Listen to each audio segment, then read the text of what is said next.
पूरे देशवासियों के लिए बड़ी खुशी का समय है। दिवाली के दिन से ही उत्तरकाशी के निर्माणाधीन सुरंग में 41 श्रमिक जो कैद हो रहे थे वो बाहर आ गए। दिवाली पर जब पूरा देश रोशनी में नहाया हुआ था तब ये 41 मजदूर एक अंधेरी सुरंग में कैद हो गए। रेस्क्यू एजेंसियों ने तब से लेकर आज तक मजदूरों को बचाने की कवायद में कोई कसर नहीं छोड़ी। लगातार खबरों में आप देख ही रहे होंगे कि कब कौन सी मशीन मंगाई जा रही है। ओगर मशीन मंगाई गई, उसके पार्ट्स टूट गए, फिर अलग जगह से मशीन मंगाई गई। देश और विदेश से एक्सपर्ट आए। बार बार अड़चने आने के बावजूद भी कोशिशें लगातार जारी थी। 12 नवंबर 2023 की सुबह करीब 5:30 बजे का समय रहा होगा। उत्तरकाशी में बन रही सिलक्यारा डंडाल गांव सुरंग का एक हिस्सा भरभरा कर अंदर धंस गया और ये मलबा करीब 60 मीटर तक फैल गया था। टनल से बाहर आने का रास्ता बंद, यानी दुनिया से कनेक्शन कट। मलबा धंसते ही अंदर फंसे 41 मजदूरों से संपर्क टूट गया। ज्यादा मलबा होने से वॉकी टॉकी भी पूरा काम नहीं कर पा रहा था। रेस्क्यू ऑपरेशन शुरू हुआ। कुछ तकनीक, कुछ जुगाड़ और उत्तरकाशी टनल से जीवित निकालने के लिए क्या कुछ नहीं किया गया। 17 दिनों से फंसे सभी 41 मजदूरों को बाहर निकाला गया। ये हम सभी भारतीयों के लिए बड़ी कामयाबी। 17वें दिन बचाव अभियान का काम पूरा हुआ। जिंदगी की जंग जीत गए। रेट माइनर्स की टीम ने मंगलवार को मजदूरों को सुरंग से बाहर निकालने में ये बड़ी सफलता पाई। सिलक्यारा की सफलता को पीएम मोदी ने भावुक करने वाला बताया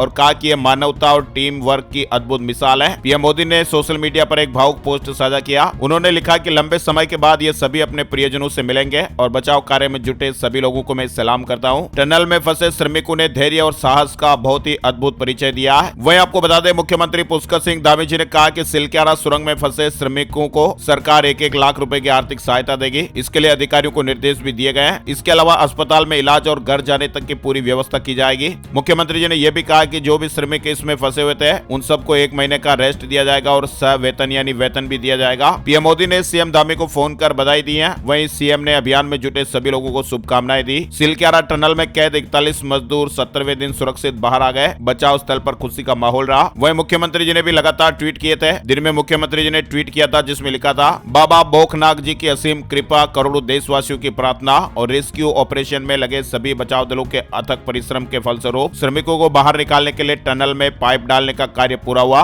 शीघ्र ही सभी श्रमिक भाई बहनों को बाहर निकाल लिया जाएगा और उसके थोड़ी देर बाद बाहर निकाल लिया गया। 17 दिनों बाद श्रमिक भाइयों का अपने परिजनों से मिलना अत्यंत ही भावुक कर देने वाला क्षण रहा। और सबसे बड़ी दोस्तों खुशखबरी वाली बात यह रही कि सभी श्रमिक सकुशल बाहर आए। इतने दिन तक टनल में रहने के बावजूद भी उनका हौसला देखने लायक था। धैर्य, परिश्रम और आस्था की भी यहाँ पर जीत हुई है। नाराज बाबा भोकनाग को मनाया गया और ये काम करते ही 41 जिंदगियों को बचाने का रास्ता खुला। मजदूरों को निकालने के लिए अलग अलग जतन किए गए, अलग अलग तरीकों पर काम किया गया। मशीनरी से लेकर आस्था तक का सहारा लिया गया। दरअसल वहाँ पर क्षत्रिय लोग बाबा भोकनाथ जी की नाराजगी बता रहे थे। स्थानीय लोगों का ऐसा मानना था कि बाबा भोकनाग नाराज हैं और उन्हें मनाया जाए। और हादसे के कुछ दिन बाद लोगों की भावनाओं को ध्यान में रखते हुए सुरंग के मुहाने पर बाबा भोकनाग जी का मंदिर भी बनाया गया। रेस्क्यू ऑपरेशन में उतरने से पहले एक्सपर्ट और टीमें भी बाबा भोकनाग का आशीर्वाद लेते हैं और ऑपरेशन सफल होने की कामना करते हैं। मुख्यमंत्री पुष्कर सिंह धामी जी ने भी बाबा भोकनाग को धन्यवाद कहा है। वहीं विदेशी एक्सपर्ट अर्नोल्ड डिक्स ने भी बाबा भोकनाग के मंदिर में माथा टेका, पूजा की। विज्ञान और आस्था के साथ ये कार्य पूरा हुआ। मिशन सक्सेस रहा। बचाव दल की टीमों ने जो परिश्रम किया, मेहनत की, वो वाकई में बहुत ज्यादा है। पाइप के अंदर जाकर जिस तरह से खुदाई की गई, मेहनत की गई, वो तारीफ काबिल है। ये सब कुछ एक जज्बे से ही हो पाता है। सुरंग में फंसे श्रमिकों को 1-1 लाख रुपए की आर्थिक सहायता मिलेगी। वहीं मुख्यमंत्री पुष्कर सिंह धामी जी ने कहा कि बाबा भोकनाग और देवभूमि के देवी देवताओं की कृपा से ऑपरेशन सफल हुआ। भोकनाग देवता का सिलक्यारा में भव्य मंदिर बनाया जाएगा। इसके लिए भी अधिकारियों को जरूरी निर्देश दिए गए हैं। वहीं मुख्यमंत्री जी ने कहा है, प्रधानमंत्री नरेंद्र मोदी जी के कुशल नेतृत्व और मार्गदर्शन में संचालित इस चुनौतीपूर्ण रेस्क्यू ऑपरेशन में पूरी ताकत से जुटी केंद्रीय एजेंसियों, सेना, अंतर्राष्ट्रीय एक्सपर्ट और प्रदेश प्रशासन की टीमों का भी हृदय से आभार जताया। श्रमिकों और उनके परिजनों के चेहरों पर खुशी वाकई में देखते बन रही थी और ये हम सभी के लिए हर्ष का विषय है। 41 श्रमिक भाइयों को